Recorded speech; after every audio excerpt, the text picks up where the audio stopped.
Okay, hello! Welcome back sa ating channel. So, welcome back sa ating channel. Ang gagawin natin ay papakita natin kung paano linisin tong mga fan na to. Kasi maraming ang bumili. Kasi sa YouTube nakikita yung ilan yung bumibili nito sa affiliate ko. Kasi naka-affiliate tayo sa mga product na to. So, thank you. Thank you sa mga bumili. So marami kasing nag-message kung paano daw siya linisin. Yung iba kasi takot nilang buksan to kasi nga baka masira or anything. Kasi kadalasan mabilis siyang dumumi. Tulad nito, ginamit ko sa pag-iihaw eh. So ginamit ko siya sa pag-iihaw. So nagkaroon ng mga alikabok dyan. Tsaka yung mga naipon ng mga oil sa loob. So kailangan nating buksan at linisin. So hindi natin pwedeng sungkitin lang yan dito kasi malalim. Kung titignan nyo, malalim yan sa loob. Yan. So hindi kaya ng sungkit-sungkit lang. Baka masira pa yung mga grills nito dito. So, ganun din dito sa isang fan na to. So, ito yung fan na cool heads na binili natin na merong natatanggal na power bank o battery. So, this is the battery, yan, na pwedeng gawing power bank din if ever na mawalan ka ng battery sa phone. So, pwede mo siyang gamitin, hiwalay, at saka pwede mo siyang lagyan ng power via charger or adapter. So, kahit wala to, habang sina-charge mo, pwede mong gamitin to individual. So, yun. So, ito yung cool heads na binibili natin na ginagamit natin sa fan. Ginagamit natin na fan. Kasi ito yung Aura Share. Yan. So, ito built-in naman yung battery niya. So, ito ay 20,000 mAh. Ito rin ay 20, 10 at saka 10. Pero dalawa siya. So, maganda kasi pwedeng alternate habang sina-charge mo. So, ito naman, built-in siyang 20,000 mAh. Anyways, ito pwede mo rin siyang gamitin nang nakasaksak. So, nag-charge siya habang ginagamit mo kung gusto mong continuous yung power niya nang hindi nalolobat. Yun. So, at saka ito naman, ito yung dati nating fan na buhay pa rin hanggang ngayon. Actually, ito 10,000 mAh lang pero solid pa rin hanggang ngayon. Ito yung una-una nating fan. So, papakita rin natin kung paano linisin. Kasi alam ko meron pa rin mga may gumagamit nito at takot ding linisin kasi nga baka rin mabali. So, papakita rin natin kung paano siya linisin ng mabilis at saka mas madali. Okay, so bago linisin, kailangan meron ka nitong yung nakapalit-palitan yung dulo nito. Ito kasi may iba-iba siyang sizes at saka iba-iba yung dulo. May flat, merong Allen wrench, merong positive. So, okay itong gamitin yung gantong klaseng screw. Pero anyways, marami namang klase na ngayon ito. So, ito yung luma natin, CDR King pa natin binili ito. So, sa mga nakakalam ng CDR King, so talagang sobrang tagal lang hanggang ngayon buhay pa rin. Tsaka kailangan nyo ng basahan. Kung meron kayong fiber, mas maganda. Meron ako nito, nakita ko lang, nilinis ko lang. Kung basahan lang din, okay lang din. Pero mas maganda kung fiber cloth siya. Ayan may mga siya, maliliit. Sa ganito kasi, mas kumakapit yung alikabok. Kaysa yung mga regular na tela. Minsan natatanggal siya, tsaka hindi sumasama pag pinupunas nyo. We have this spray. Kung meron kayong tubig na lang. Ewan ko, iba, ginagamit alcohol. Pero kung tubig, kaya naman. Tubig na lang kasi hanggat maaari, konting punas lang naman talaga to kasi mga alikabok lang yung mga sumabi dyan.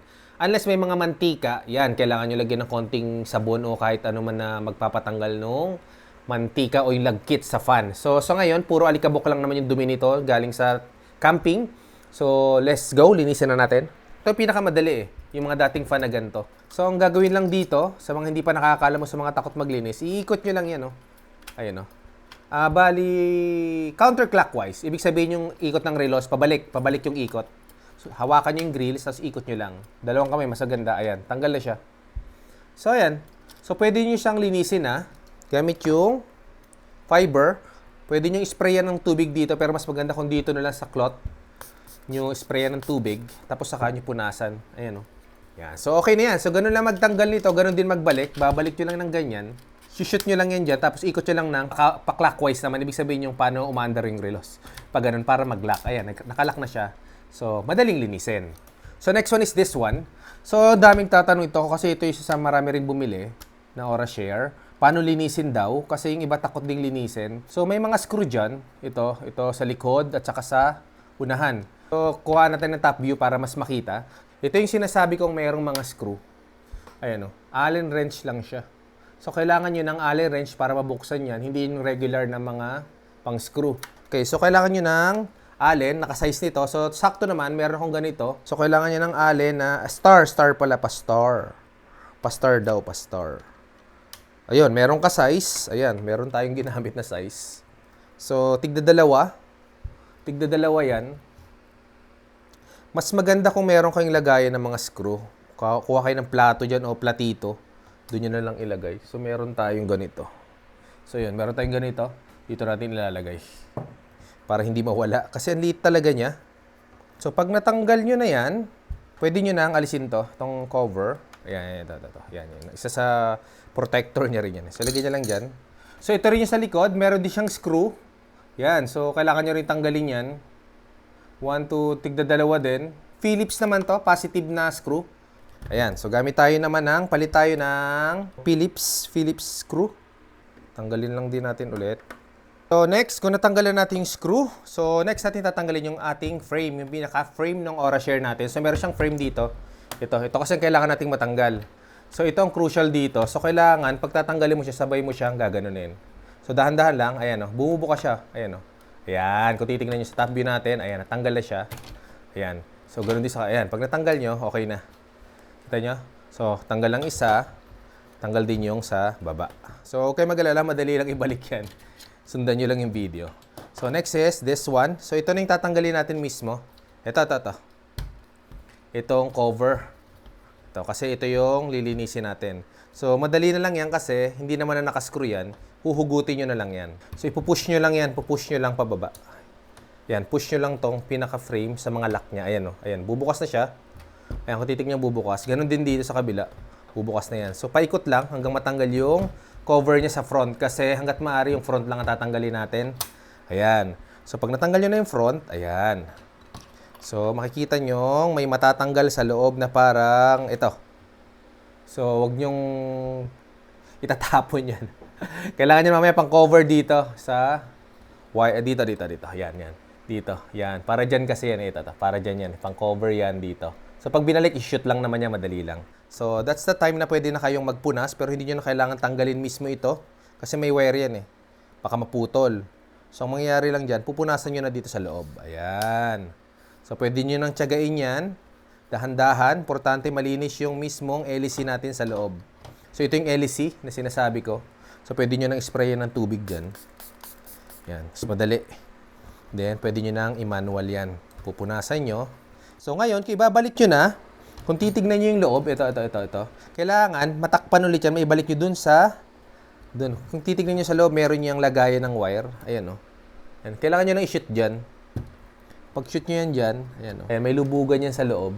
Saka nyo ilalagay ulit to. Ibabalik nyo lang. Shoot nyo lang dun sa baba. So, pailang din naman yan.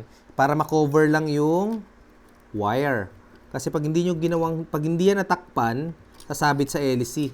So, ayan. Kung titignan nyo yung sa loob na sinasabi kong cover na ganyan siya dapat. Itatakip nyo siya dyan sa loob. Ayan. So, once na push nyo na, isasabay nyo na rin ang pagsara nito. Ayan.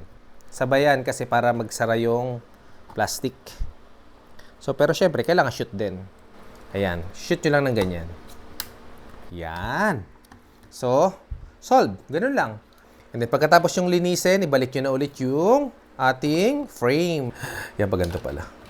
Yan, pag ganito. So, para sigurado, shoot nyo yung mga butas. Yan, may mga butas yan. Yan, may mga butas. Shoot nyo yung frame mismo dyan. Yan, pag ganyan. So, sakto. Makiklik naman yan. Yan, nakiklik siya. So, next, yung baba. Ganun din. Shoot nyo lang din ulit. Ayan. Yan, ganun din. Ayan, o. Click nyo ng pag ganyan. And then, close. Ayan. Ayan. So, makita nyo, nakalock na siya. So, ganun lang kabilis. So, ayan. So, after nyan, madali na. Screwhan nyo na ulit. At unahin nyo muna yung likod ulit kasi doon kayo naglagay ng tornilyong maliliit. Yung unahan naman, balik din natin yung cover na to. Ito, importante ito. Balik nyo yan, ha. So, shoot nyo lang naman yan bago nyo screwhan ng Allen naman. Star ang tawag nila dyan, eh. So, wala naman tayong gaanong ginawa. Wala tayong tinanggal na wire. Wala tayong dinisconnect. Kasi lahat yun, nandun lang sa ibabaw. Last one is, eto, marami ding bumili sa atin ito. So, thank you rin sa mga bumili. So, ngayon, pag may bumili, syempre, kailangan pakita natin kung paano linisin. Yan, so, tanggalin mo natin yung battery. Ayun, ganda, itanggal yung battery. Isa sa mga favorite ko to kasi mas malaki siya compare dito. Ayun, kung titignan nyo. Ay, laki, oh. Tsaka mas malamig. One pa lang nito. Hindi naman one, kasi rotary siya, eh. So, ibig sabihin, depende sa max na gusto mo. Pero talagang lakas niya. Para siyang fan sa bahay. So, kadalas sa mga campers, makikita nyo ito. Pang family. Pag solo, pwede rin to. Tsaka yung isa.